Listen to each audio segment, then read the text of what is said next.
And now, more Comics Watching Comics. I don't know if I can handle constructive criticism. Martin! I was thinking Liza Minnelli. That gold chain called is he'd like his fierce. necklace back. You know, I recently asked for constructive criticism from a Vietnam War veteran. And I realized I can't handle the truth. Okay, and I told him opinions are like assholes. You know everybody, you know that joke, right? And he didn't take it very well, you know, kept coming at me very hard, you're this, you're that. And I'm like, okay, so I kept mistaking him for Charlie until he relapsed, you know? But bump. Hitting the scene hard, y'all. I've been trying to make a name for myself. Yo, it looks like DMX. Ready to start barking like a dog into that mic. Been hanging around the Lower East Side, and I noticed there's a lot of Jamaican nannies taking care of little white children. It's an awful lot, right? Like, this is a good job. It pays well. But somewhere down the line, the mother's gonna come home from work one day and want little Aiden to finish his broccoli. And little Aiden is gonna say, me don't want no blood clot broccoli. Me not eat this shit. Aiden, are you talking to me like that? Don't we talk like this? Didn't we talk about this already? Like, you know I'm gonna tell your father as soon as he gets home from work. And little Aiden's gonna say, now you know me not scared of no white boy. I'm see a white boy right now, I'm gonna shoot him in the head twice. Boo, boo. I enjoy Pete Voris jokes too, but I like it when Pete Voris does them.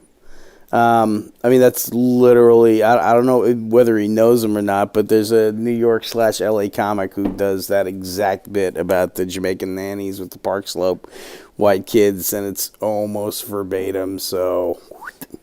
Really? Yeah. Like how close we thought? Verbatim.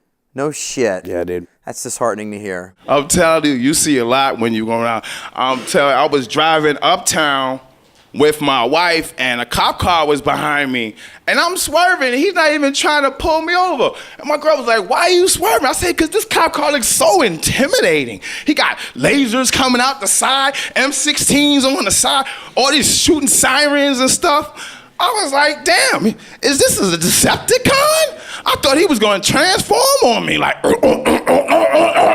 license and registration. Where's the drugs? I'm like, well, baby, give him that half a Xanax you got in your bra. Damn, give him something, you know? You know, my mother is racist. She can't stand living around black people. And she's black, in case you ain't noticed. She's always moving. She called me the other day. Oh, I heard rap music. I'm feeling around move. I said, Ma, don't call me. Call the movers. It's thick as you can't live around your own people. She lives down the block from a cemetery right now. She'd rather live next to zombies than black people. All right, good night, y'all. I don't know what I thought. And I wanted more. I guess I could say that. Like, just more in terms of his personality to come out. Jim. It's like cotton candy. You know, please leave cotton out of the discussion when it comes to African Americans, please. Cotton candy. Please. It tastes good while you're having it, but there's nothing. There's no memory of it. There's nothing. Doesn't fill you up. Doesn't satisfy you. There's it's no just, substance. Yeah, nothing. Yeah, but just be hungry in 20 minutes. Fluff. Yeah. And there was. Subway smell like piss. He's a really good performer. I think if we boil it down, he may be the best performer we saw today. But there's, again, nothing of substance. I like the energy that black performers bring to the stage. They usually come on, they do things that white performers cannot do. Why the performer got to be black? Their physicality is That's very true. It's funny to me, and it's interesting, but he didn't have it. And you know, I don't know. It could just be that I'm tired. I don't know. but I didn't get the feeling. I felt like that he was trying to be like other black performers that he's seen, and it wasn't really up to par for me. I liked it. I mean, I like him. I like his presence is fine. Let's vote. Sean? No. Amy? No. Jim? Nope. No. Jeffrey? No. Okay. I noticed that people look at me funny when they see me, and they expect one thing, but then they see something else. I think she looks like that person who's on PBS asking for pledges to keep their programs on the air on Channel 13. she's got sort of, but like Jim was saying earlier, look, eye contact with the audience, Right. engaging. She already seems like she's kind of like sweet. Like I'm already like a few minutes in. I'm like I'm gonna listen. Because I want to explain to you right now. It's like I know I talk like this, but then I look like this. I'm pretty sexy, but that's really not the point. But since we're all close, I feel I should be able to be honest with you. There are black people in the UK.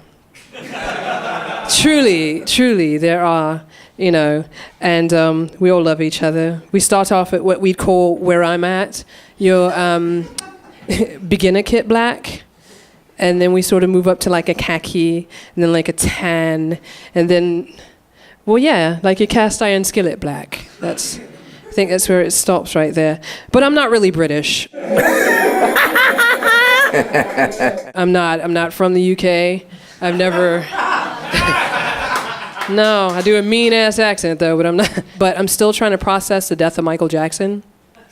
Seriously, because like he was the greatest entertainer of all time because he never touched my kids.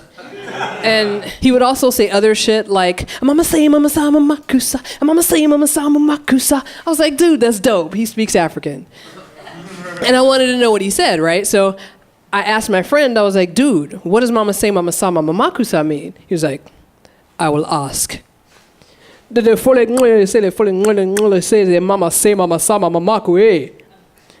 his friend said, no, le say mama sama mamaku, eh? I was like, well, what does it mean? What did he say? He's like, he made that shit up. Fucking. Did you all see that coming? Yep. Yeah, and it's too many words and not enough punchlines. Right. It's very wordy, very, very wordy. Because no dude I have ever wanted to date has said some shit like, as long as you love me, we could be starving, we could be homeless, we could be broke. As long as you la la la la la la la la la la la la la la la la la love me. Ladies, seriously? If a dude ever came up to you and was like, yo girl, look, we could be starving, we could be homeless, we could even be broke, but long as you love me though. Right? We'd be like, nigga, please. I was getting worried. I haven't heard an N-word for 2 sets here. I was getting itchy. And I am single. I'm single. It's mainly because I fall for the wrong guys. And I'm not talking about the mean, tough love guys like Lil Wayne. He had this song that literally said, I'm going to beat that pussy up, throw it on the ground. I was like, no, you're not. This is like certain soaps, aggravated. I could actually, like, in another year or two, I could see her working. I mean, I actually think she's good. I think she's green, but I think she definitely has a persona going. But as far as like a stage persona goes, completely affable. Like I would hire her as an MC. Amy Shanker. No, I liked her. I thought that she settled into her set more within like the last minute of it. I feel like that was like her maybe material that she was more proud of. I felt like that. The singing stuff, I liked it, but I think she needs to go a little more like full throttle into it. Great. Jim Madrinos. Yeah, I think I'm going to be the lone dissenter here. There was nothing about her. There was no connection to the material. References were very old. She's a good performer that I think deserved better material to perform. There's nothing that just made me go, wow, I want to watch this person. For me, my benchmark is if I watch a set, do I feel like I know the person and do I want to spend more time with them? And I don't. I'm kind of torn. I think she has potential, right. And I think she's cute and likable. I think that she's got to tighten up her material and she needs more punchlines. And I have a feeling that she has a musical background because she was able to do the accent really well and she referenced singers. She referenced Michael Jackson, and I have a feeling that comedy is just another thing that she would like to do. Right. But I think she has another thing that she really does, and I have a feeling that that's music. I liked her. I liked the beginning. I think it'd be kind of cool if she did that entire set in that English accent, and in the very end go, just fucking with you, I'm not. Yeah, exactly. Yeah. I'm on the fence. I liked her. The material didn't do her solid, as Jim had just said. I don't know. Let's vote and find out. Sean Lynch, would you final consideration? Yes or no? Yeah. Amy Shanker, Yeah, I would consider. Jim Mandrinos. No.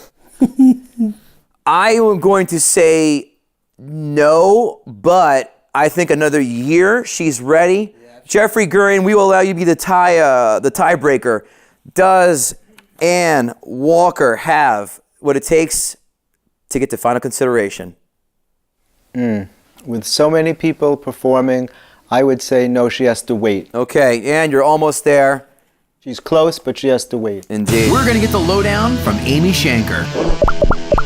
A lot of times I feel like people are working on premises as opposed to the actual structure of the joke or the writing. And I hear like a lot of people will be like, yeah, that works, that's good, all right. And move on. I'm like, but that's just the premise. Like you haven't written out the actual joke. The best piece of advice I have ever received as a comic would probably be to align yourself with other comedians that are like one step ahead of you, because people pull each other up. You know? I think that women have a leg up right now, people of color. You know, the like straight white male is being pretty dogged on right now, which is like the whole like mansplaining thing. I could see where that would be confusing to most men because maybe they don't feel like they can say anything. But I will say that like when people do have an advantage, it's because those groups were at a major disadvantage in the past. So maybe it's just our turn. Remember to vote on Twitter @ComicsWatching for your favorite panelist to see if they are the one chosen to come back next season. Thanks for watching Comics Watching Comics. See you next week.